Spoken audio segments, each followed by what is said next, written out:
Hi guys, I'm late today. It's Tuesday, June 2nd. All right, June 2nd. That says 1. Let me see if I can write this. Remember, I had surgery on my hand today. It's right about here on my wrist, and it hurts a lot. I don't know if I can get the thing off the... Oh, there we go. And let's see if I can write. Around and back on a railroad track, 222. Right? Kind of looks like a 2. A little sloppy, but it'll have to do for today. Then we're going to add another dot to our tens frame. Around and back on a railroad track, 222. So, my surgery went really well. I am really tired, and I haven't been able to take a nap or anything. So what do?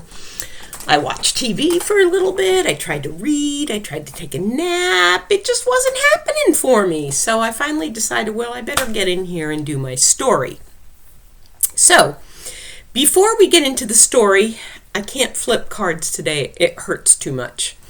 But I do want to talk to you about sentences. Okay? We've been talking about sentences, and we know that sentences have words, spaces between the words, an uppercase letter at the beginning, and some kind of punctuation at the end. So, yesterday, knowing I was probably going to have trouble writing, I wrote different sentences. My first sentence, well, first of all, they might be sentences, they might not be. My first sentence says, I love you. Is that a sentence? Is it a complete thought? Yep. I love you. Says it all. Does it have words? Yes, it has 3. Boy, does it hurt to do that. Does it have spaces between the words? Yes, it has 2 spaces between the words. Does it have punctuation at the end? Yes, it has a period. I love you. That's good. That's a sentence. All right, let's try the next one. My hat is green. Is that a sentence? Well, let's see. Is it a complete thought? Yeah, I just want to tell you my hat was green.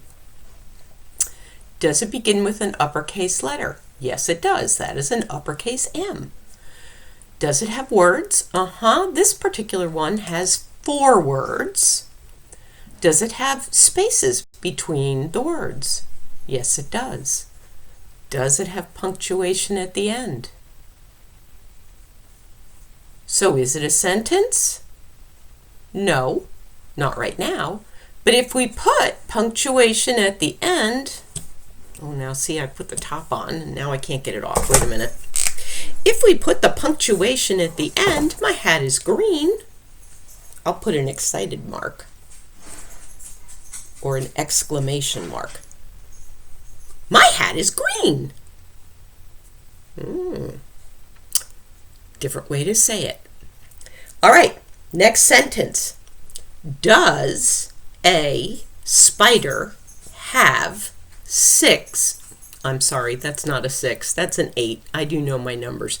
8 legs. Is that a complete thought? Yeah, I'm asking you a question. Does a spider have 8 legs? Now, does it have words? Yes, it does. 1, 2, 3, 4, 5, 6 words. It does. Does it have spaces between the words? Yes, it does.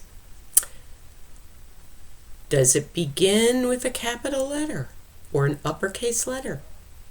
Does it? No, it does not. That is a lowercase d. So let's make an uppercase D.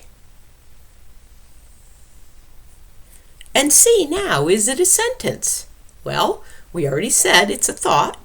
It has words. It has spaces. Begins with an uppercase letter. And it does have punctuation at the end. Oh, and it has spaces in between the words. Did I say that? And it does have something at the end. It has a question mark because that is a question. Does a spider have 8 legs? If you answered yes, a spider does have 8 legs, you are correct. An insect has 6 legs. A spider has 8 legs. Ooh, that's hard. If you'll remember our little spider friend, remember? 1, 2, 3, 4, 5, 6, 7, 8. He has 8 legs. An insect has 6. So, I have a book to read today. It's called The First Dog.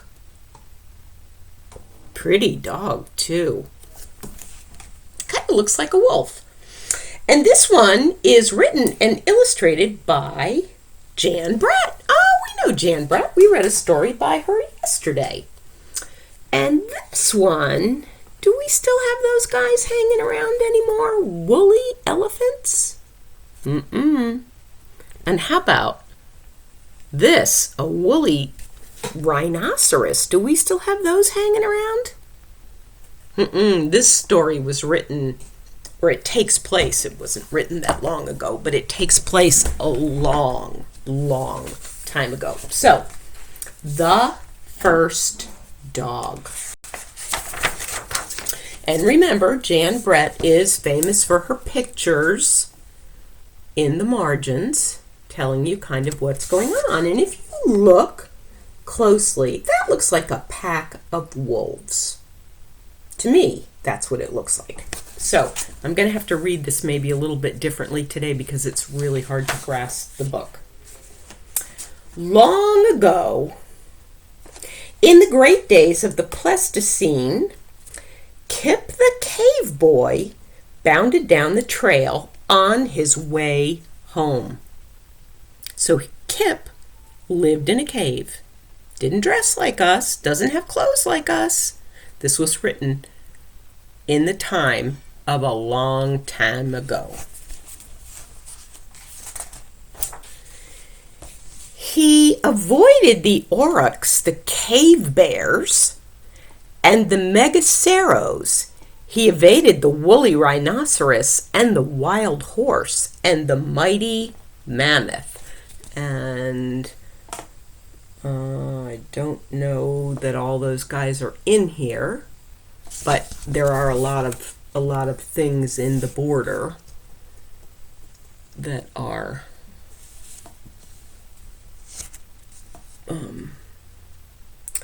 I see a big moose. And, oh, there's a cave bear right down there. And there's lots of ice. Those are called glaciers. Those were a very long time ago. But he was getting tired and hungry, and he was still a long way from home. He marched on until he saw a great rock. It was a good place to stop and rest. Kit reached in his bag for a woolly rhino rib, still sweet and smoky from his fire.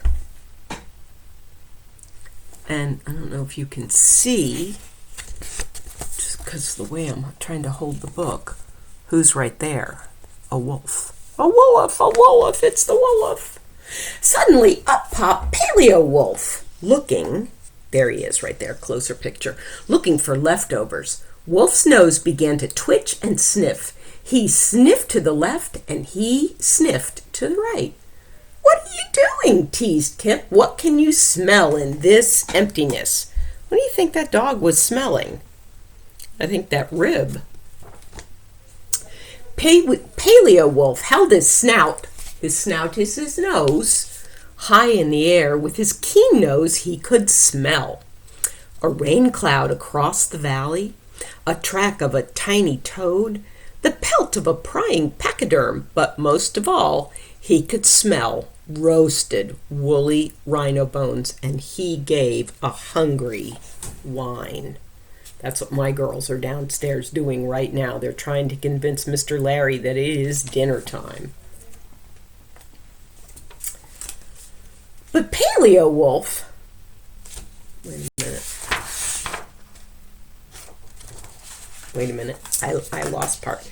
Pooh, said Kip, I can't smell anything but my dinner, and it's all for me. And he turned his back on the wolf. Well, he wasn't being very nice, was he? Not really. But Paleo Wolf had already hurried away, and when Kip saw the reason why, he was just able to get away in time. That's what was coming toward them. Do you think he was a nice guy?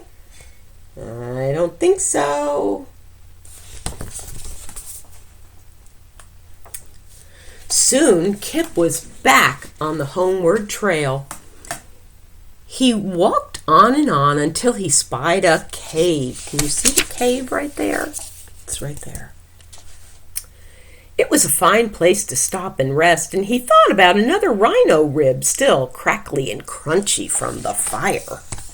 Sounds good to me.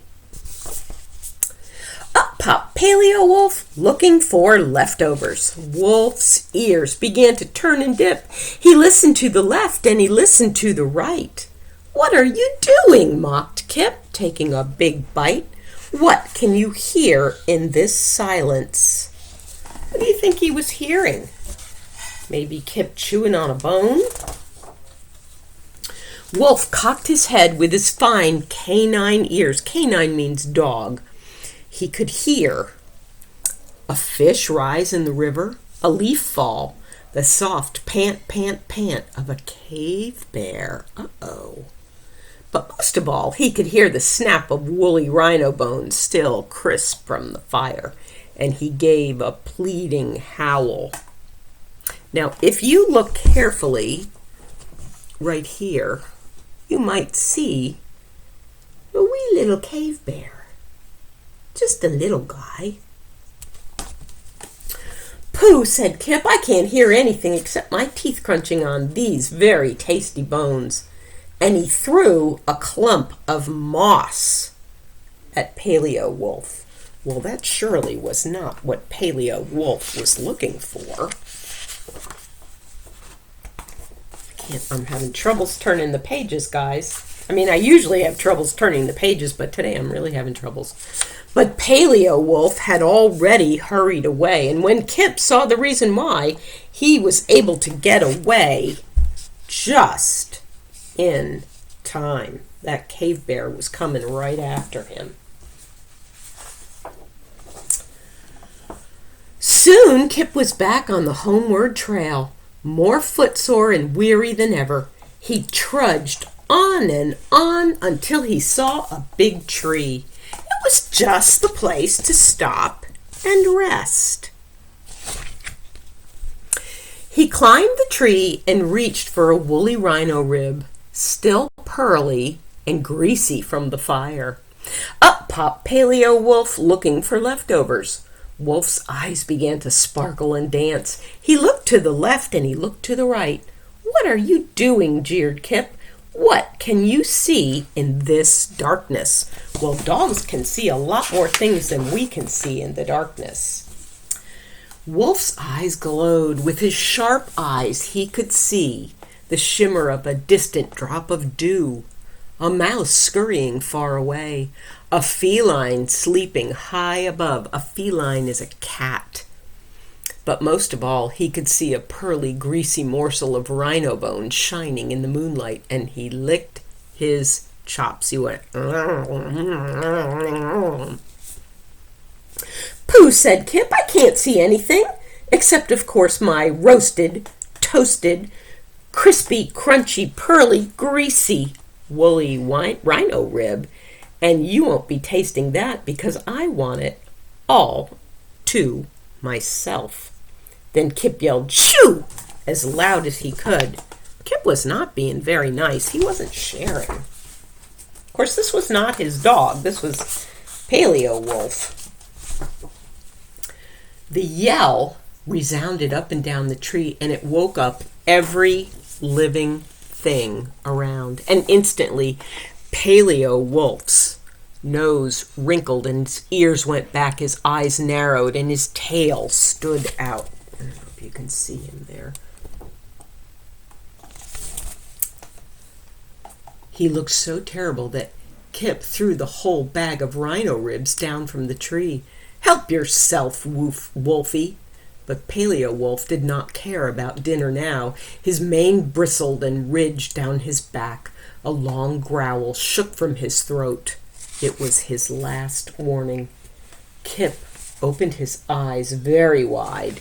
He looked all around, but he could not smell or hear or see anything. He whispered, "What do you know, Wise Wolf?" But Paleo Wolf was gone. "There is great danger here," thought Kip. "I must disappear too." And he shrank into the leafy branches and made himself very small. Just in time, for high in the tree was the most fearsome of creatures, the saber-toothed cat. She crouched, she snarled, and then she sprang. She hurtled past Kip, hidden in the leaves, and pounced on the pile of woolly rhino bones down below. Look at the poor Wolfie. He looks scared.